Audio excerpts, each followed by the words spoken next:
नमस्कार, मी पूनम चौगुले। जिल्ह्यातील ग्रामीण भागातील ठळक घडामोडींची माहिती गतीने आपल्यापर्यंत पोहोचावी, जिल्हा अधिक सक्षम आणि समृद्ध बनवण्याच्या प्रक्रियेत सर्वांचा सहभाग असावा या हेतूने चॅनल बीच्या वतीने सादर करत आहोत 7:12च्या बातम्या। दररोज सायंकाळी 7 वाजता प्रक्षेपण आणि दुपारी 12 वाजता पुन्हा प्रक्षेपित होणाऱ्या या बातमीपत्रात आपल्या सर्वांचं मनपूर्वक स्वागत। पाहूया जिल्ह्याच्या ठळक घडामोडींचा वेगवान आढावा।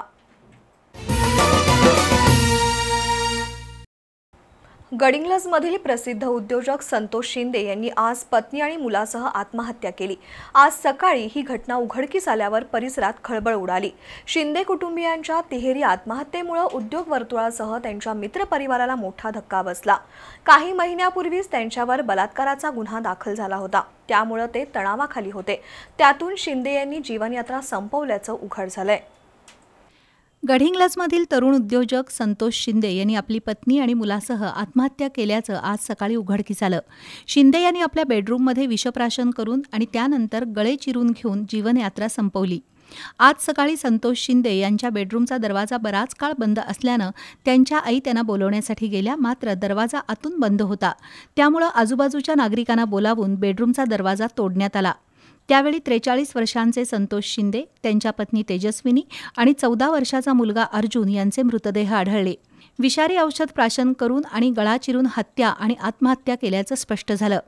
काही महिन्यांपूर्वीच संतोष शिंदे यांच्यावर बलात्काराचा आरोप झाल्यानं ते तणावाखाली होते। त्यातून त्यांनी कुटुंबासह आत्महत्या केली। दरम्यान संतोष शिंदे यांच्या मृत्यूनंतर आज गडिंग्लज शहरातील सर्व व्यवहार बंद ठेवण्यात आले होते।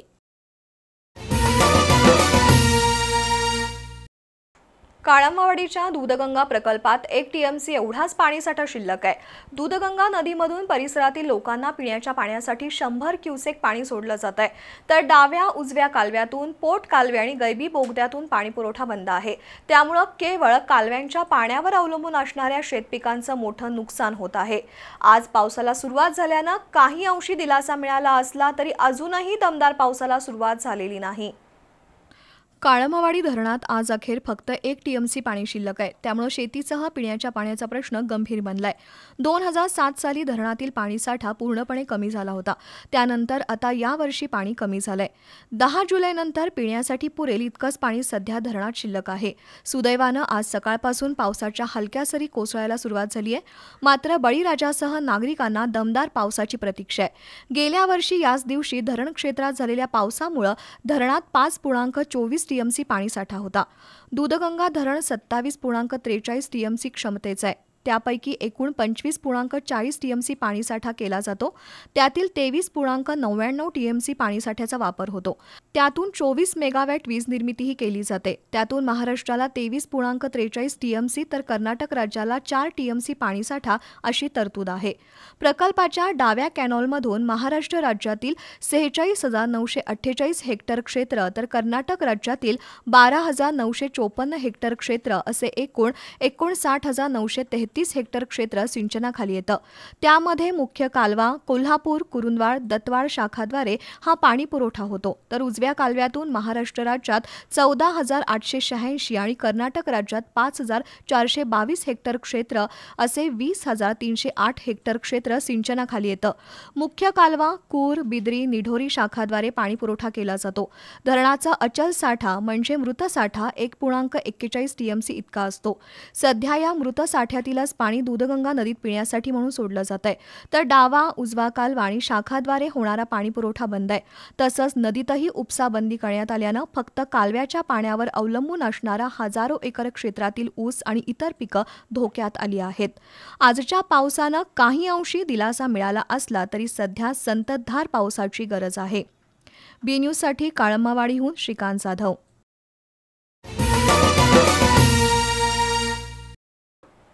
दरम्यान राधानगरी तालुक्यासह काळंबावाडी धरण परिसरात आज सकाळपासून पावसाला सुरुवात झाली आहे. या पावसामुळे बळीराजा सुखावलाय. आज सुरू झालेल्या पावसानं सर्वत्र आनंदाचं वातावरण आहे.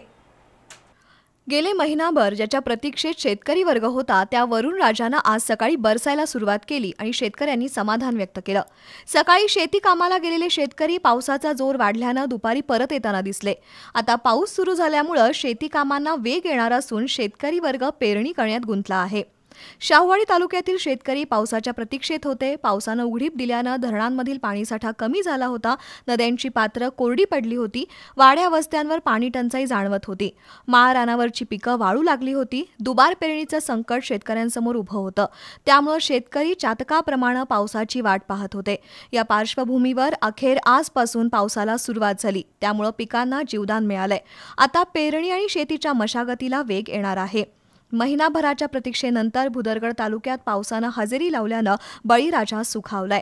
गुरुवारी दुपारी 4 वाजता पाटगावसह तांबाळे, अंतुर्ली, कडगाव, वेसर्डे, वासनोलीसह परिसरात पावसाची जोरदार बॅटिंग झाली. सुमारे 2 तासाच्या पावसानं शिवारात पाणीच पाणी झाल्यानं बळीराजा आनंदित झाला असून भाताची पेरणी आणि लावण केलेला तरवा उगवण होणार आहे. मृग नक्षत्रात शेतकऱ्यांनी पेरण्या पूर्ण केल्या होत्या. मात्र हे नक्षत्रच पूर्ण कोरडं गेल्यानं शेतकरी चिंतेत होता. पण आता पिकांना जीवदान मिळणार असल्यानं शेतकरी आनंदित झालाय.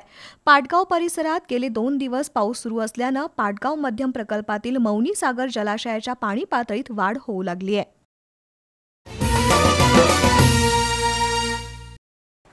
बनावट कागदपत्र बनवून मयत आईच्या नावावरील 3.25 लाख रुपये रक्कम परस्पर काढल्याची घटना घडली आहे. मोठ्या भावाला अंधारात ठेवून लहान बहीण आणि भावानं फसवणूक केल्याची घटना शाहूवाडी तालुक्यातील सरूड इथं उघडकीस आली आहे. या प्रकरणी दोघांवर शाहूवाडी पोलिसात गुन्हा दाखल झालाय. सरूडमधील जयसिंग लाड हे मयत झाल्यानंतर वारसा हक्कानं त्यांच्या नावावर असलेली रक्कम आणि पेन्शन त्यांची पत्नी सुनंदा लाड यांच्या नावे वर्ग झाली होती. दरम्यान 2018 साली सुनंदा लाड यांचा मृत्यू झाला. त्यांना 3 मुलं आहेत. त्यापैकी नारायण लाड यांना अंधारात ठेवून त्यांचे लहान भाऊ प्रदीप लाड आणि विवाहित बहीण वर्षा पवार यांनी बनावट वारसा प्रमाणपत्र आणि कागदपत्र तयार करून बांबवडेमधील सुनंदा लाड यांच्या बँक ऑफ महाराष्ट्राच्या शाखेत सादर केली आणि मयत सुनंदा यांच्या नावे असलेली 2,77,000 रुपयाची रक्कम परस्पर काढून घेतली. हा प्रकार उघडकीस आल्यावर आपली फसवणूक झाल्याची तक्रार नारायण लाड यांनी शाहूवाडी पोलिसात दिली आहे. त्यानुसार बहीण भावावर शाहूवाडी पोलिसात गुन्हा दाखल झालाय.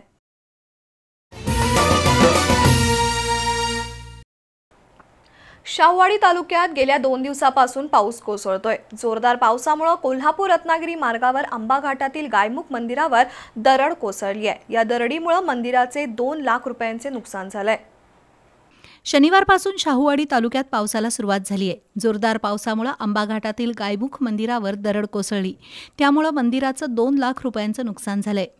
दरवर्षी पावसाळ्यात आंबा घाटात दरड कोसळण्याचे प्रकार घडतात. त्यातून जीवितहानी होण्याची शक्यता असल्यानं सार्वजनिक बांधकाम विभागानं घाट रस्ता आणि दरडीबाबत उपाययोजना करण्याची गरज आहे.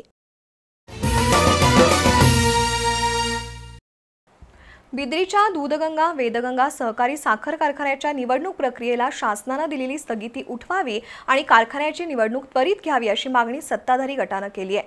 याबाबतची याचिका उच्च न्यायालयात दाखल करण्यात आली आहे. त्यावर उच्च न्यायालयानं आज शुक्रवारी सलग दुसऱ्या दिवशी सुनावणी घेतली.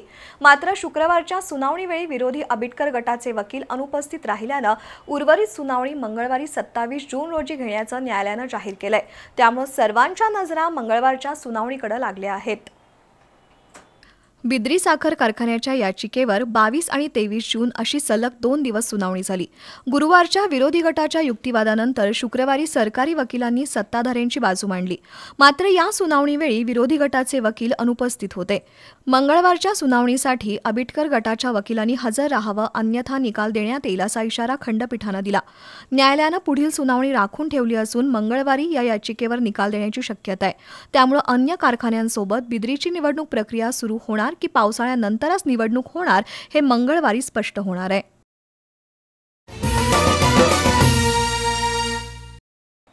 व्यापाऱ्यांपासून ते फळ विक्रेते, भाजी विक्रेते, टपरीधारक आपल्या दुकानाची जाहिरात करण्यासाठी फलक बनवतात आणि बऱ्याचदा हे फलक रस्त्याकडेला लावले जातात. अशा फलकांमुळे रस्ता अडवला जातो आणि अपघातही होतात. हातकणंगले तालुक्यातील वाठार ते पन्हाळा तालुक्यातील कोडोली या मार्गावर अशाच प्रकारे रस्त्याकडेला अनेक फलक लावण्यात आलेत. अपघाताला निमंत्रण देणारे हे फलक हटवण्याची गरज आहे. मोठमोठ्या दुकानदारांबरोबरच रस्त्याकडेला व्यापार करणाऱ्या विक्रेत्यांकडून आपल्या व्यवसायाच्या जाहिरातीसाठी फलक लावले जातात. हे फलक रस्त्याकडेलाच लावल्यामुळे रस्ता अरुंद होतोच, शिवाय या फलकामुळे अनेक वेळा अपघात होण्याची शक्यता असते. आपल्या व्यवसायाची जाहिरात करणं गैर नाही, मात्र त्यासाठी रस्त्याकडेला लावलेल्या फलकामुळे त्या परिसराचं विद्रुपीकरण होतच, शिवाय अनेक ठिकाणी अपघात होऊन वादावादीचे प्रसंग उद्भवतात. हातकणंगले तालुक्यातील वाठारपासून ते पन्हाळा तालुक्यातील कोडोलीच्या मार्गावर दिवसभर मोठी वर्दळ असते. नोकरी व्यवसायानिमित्त रोज शेकडो वाहनधारक या रस्त्यावरून ये-जा करतात. त्यामुळे प्रसंगी जीवावर बेतणारे फलक रस्त्याच्या कडेला लावू नयेत अशी मागणी प्रवासी करतायत. जिल्हा प्रशासनानं याबाबत वेळीच कार्यवाही करणं गरजेचं आहे.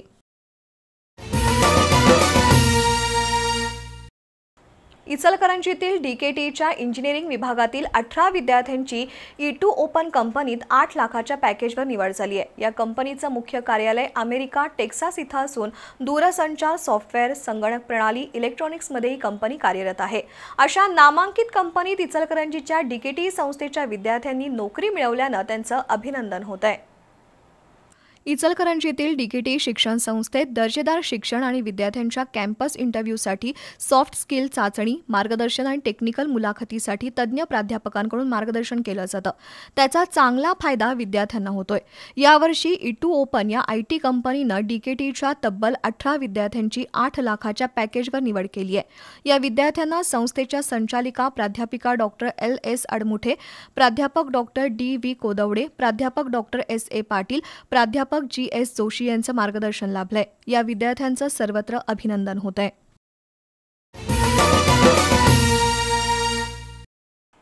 अपयश आल्यानंतर खचू नका. जो शिकतो तोच यशस्वी होतो. प्रत्येकाच्या जीवनात संघर्ष असतोच. यशाला कोणताही शॉर्टकट नसतो, असं प्रतिपादन करवीरचे उपविभागीय पोलीस अधिकारी संकेत गोसावी यांनी केलं. कागल इथल्या गहिनीनाथ गैबीपीर नगरात आयोजित विद्यार्थ्यांच्या गुणगौरव समारंभात ते बोलत होते. कागलमधील 10वी-12वी परीक्षेत विशेष प्रावीण्य मिळवलेल्या विद्यार्थ्यांचा सत्कार करवीरचे उपविभागीय पोलीस अधिकारी संकेत गोसावी यांच्या हस्ते आणि माजी नगराध्यक्ष प्रकाश गाडेकर, पोलीस उपनिरीक्षक रविकांत गच्चे, मुजाहिद कोल्हापुरे, दिलीप भाले यांच्या प्रमुख उपस्थितीत करण्यात आला. यश मिळेपर्यंत आणि मिळाल्यानंतरही जीवनात संघर्ष सुरूच असतो. जोपर्यंत आपल्या जीवनात संघर्ष आहे तोपर्यंत आपण जिवंत आहोत. संघर्षातून मार्ग काढत पुढे जाण्यातच खरा पुरुषार्थ आहे, असं संकेत गोसावी यांनी सांगितलं.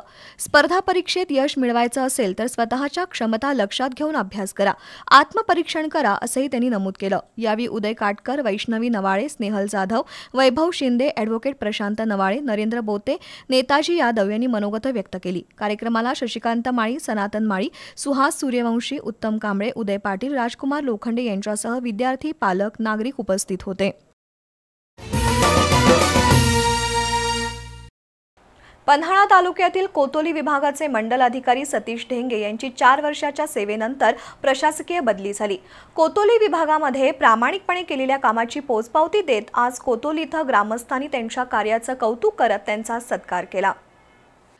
पन्हाळा तालुक्यातील कोतोली महसूल विभागासाठी 4 वर्षापूर्वी मूळचे गारगोटी इथले सतीश ढेंगे यांची नियुक्ती झाली. त्यांनी तत्कालीन तहसीलदार रमेश शेंडगे यांच्या मार्गदर्शनाखाली तलाठ्यांची फौज सोबत घेऊन जागोजागी महाराजस्व अभियान राबवलं. त्यामध्ये 4 वर्षात हजारो लाभार्थ्यांना शासकीय योजनांचा लाभ मिळवून दिला. संजय गांधी निराधार योजना, श्रावणबाळ योजना, दिव्यांग पेन्शन योजना अशा विविध योजना पात्र व्यक्तींपर्यंत पोहोचवल्या. महत्त्वाचं म्हणजे कोतोली इथं लोकसहभागातून तब्बल 20 लाखाची इमारत उभारली. त्याचप्रमाणे कोलोली आणि तिरपण इथंही तलाठी कार्यालय उभारून दिशादर्शक काम केलं. आता ढेंगे यांची बदली झाली. त्यानिमित्त कोतोली इथं आज निरोप समारंभ घेण्यात आला. यावेळी ढेंगे यांनी विविध योजना राबवत अधिकारी कसा असावा याचं उत्तम उदाहरण घालून दिल्याचं मंडल अधिकारी अजय लुगडे, माजी सरपंच PM पाटील, बबन कांबळे, नामदेव पाटील, बाजीराव पाटील, तलाठी सागर जगताप यांनी सांगितलं. पन्हाळा पोलीस पाटील संघटना, रेशन धान्य संघटना, महा ई सेवा केंद्र चालक, कोतवाल संघटना तसंच परिसरातील सरपंच आणि विविध मान्यवरांनी ढेंगे यांचा सपत्नीक सत्कार केला। यावेळी शंकर पाटील, प्रशांत पाटील, सरदार पाटील, ग्रामपंचायत सदस्य महादेव पाटील, विश्वास पाटील, दत्ता पाटील, डॉक्टर वसंत पाटील, बाबूराव भोसले, शहाजी कुदळे यांच्यासह विविध मान्यवर उपस्थित होते। याबरोबरच आजच्या 7:12च्या बातम्या संपल्या। बातमीपत्र पुन्हा पाहू शकता दुपारी 12 वाजता। नमस्कार।